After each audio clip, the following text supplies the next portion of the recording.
me, Mario. Hello. Hello everyone, Danny here, and I'm here to explain why I have complex feelings for Super Mario 64 for the, well, N64. I decided to change things up a bit. Instead of talking about a PS1 game, I'm talking about an N64 game.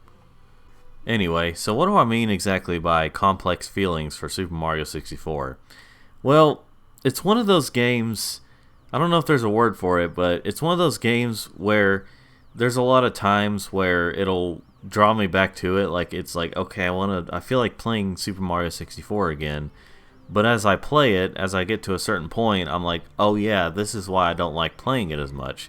Now, I've caught on to that a little more in recent years.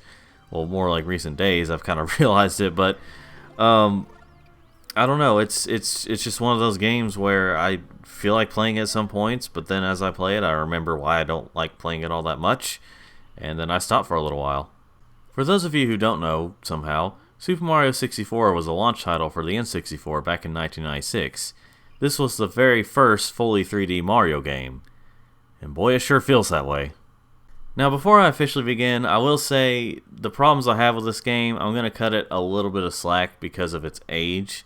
I mean, again, it was one of the earliest 3D games. Not a 3D game with like a fixed camera, but like an actual full 3D video game, like 3D platformer. But for those who still sing high praises of this game, still saying it's one of the best games ever made and still holds up well today, you're probably not going to like this video all that much. Now, to get some positives out of the way, the game does have a lot of charm to it with like its colorful graphics, and the music is pretty nice, and the idea of the game is pretty good. Like, this was a pretty good idea for a 3D game back in, the day, which is, still a fun concept to this day. Now, to be fair, one other thing I'm going to cut this game a little bit of slack on, at least on the N64 version, is the fact that it's, well, an N64 game, and if you're playing it on that system, you're using probably an N64 controller, and I have issues with that controller. I don't think it's the most practical controller. It's not the worst type, but there have definitely been better. But that's why when I was recording footage, I used the Hyperkin, I think it's called the Admiral or something like that, but basically it's an N64 controller that's actually shaped like an actual controller, so it felt more comfortable to use. Not the most comfortable controller to use, but it's a big improvement.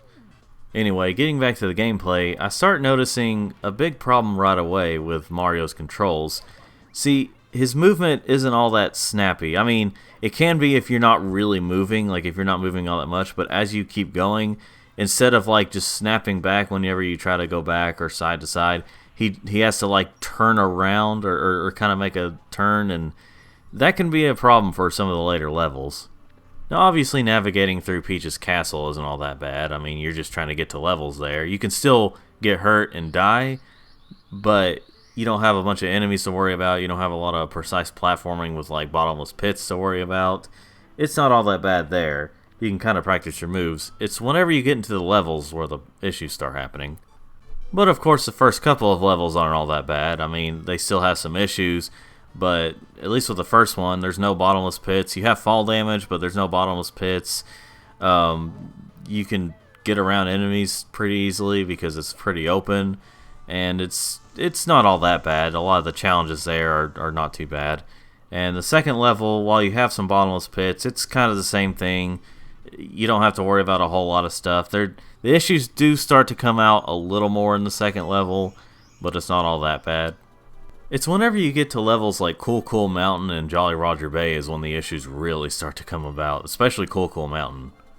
Like, this game has a lot of moments where it's very slippery. Obviously, it's mostly whenever you're going down a hill or something, but it's a very slippery game, and Cool Cool Mountain is obviously going to be really bad about that because they always have to have their ice physics.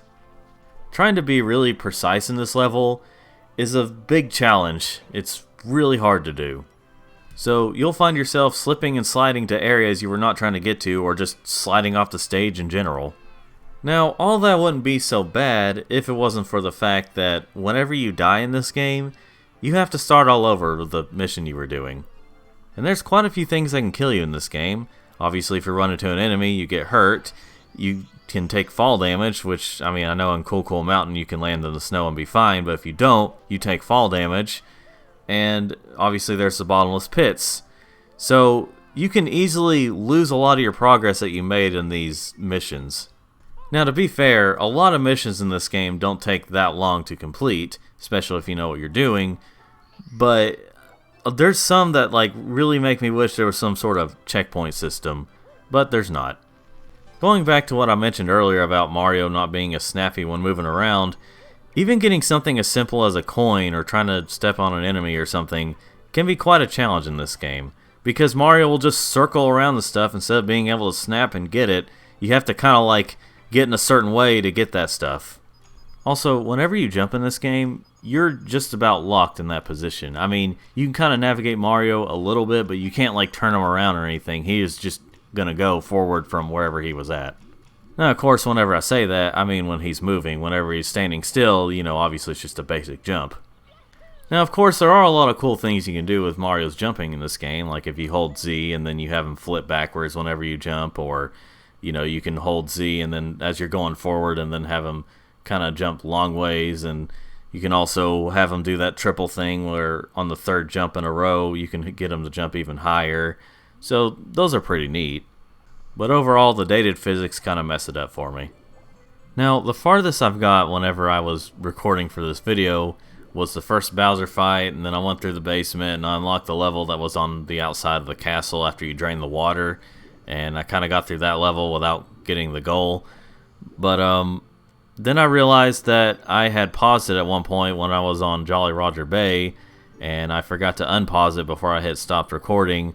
So a lot of that footage, well, from the first Bowser fight onward, or at least at that point in Jolly Roger Bay, is gone. But a lot of you know what the rest of this game is like anyway. You know, whenever you fight Bowser, you have to grab his tail and then swing him around and then hit those big bombs or whatever they are.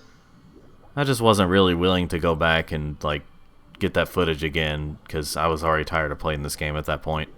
Now, before you all say like, oh, you haven't completed the game, therefore you can't really judge it, I have completed this game before. I haven't gotten like every single star, but I've beaten the final Bowser fight and I saw the credits and everything.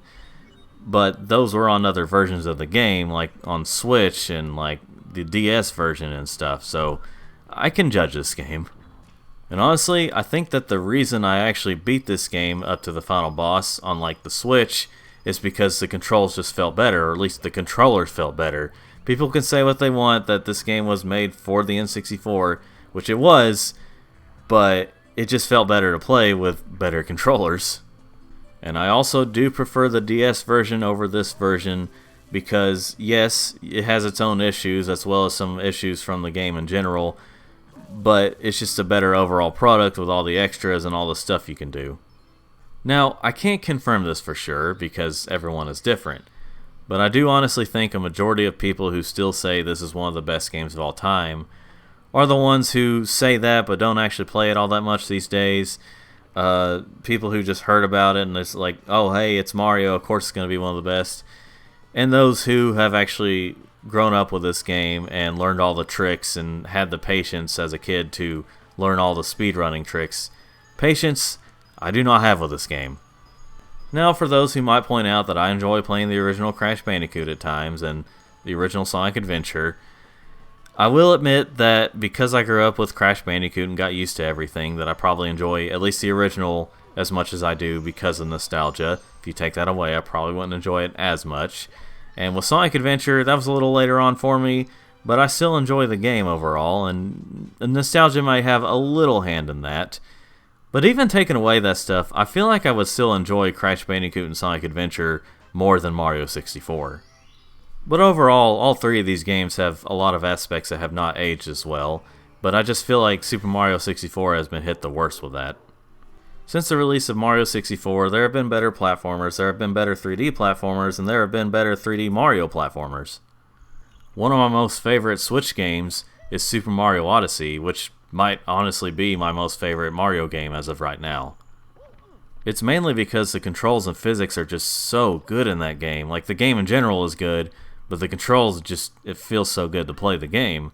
Like, if they were to ever do a Super Mario 64 remake, like a more modern one, they should absolutely use Odyssey's physics. I mean, tweak them a little bit to fit the game, but they should absolutely use that. But with all that said, do I hate Super Mario 64? No. I mean, like I said, it's complicated. I don't really hate the game, but I don't really like it all that much either. I think by modern standards, it's okay. Yes, it was revolutionary back in the day, but not everything that was revolutionary back in the day has aged as well. So yes, overall, I think Super Mario 64 is just okay. Well, I hope you all enjoyed this video. I'm sure I made some of you mad, but overall, I hope you all enjoyed this video. Go ahead and like it if you did, and subscribe if you want to see more like this or any other types of videos that I make. And I hope you have yourself a good day. Thank you for watching. Rock.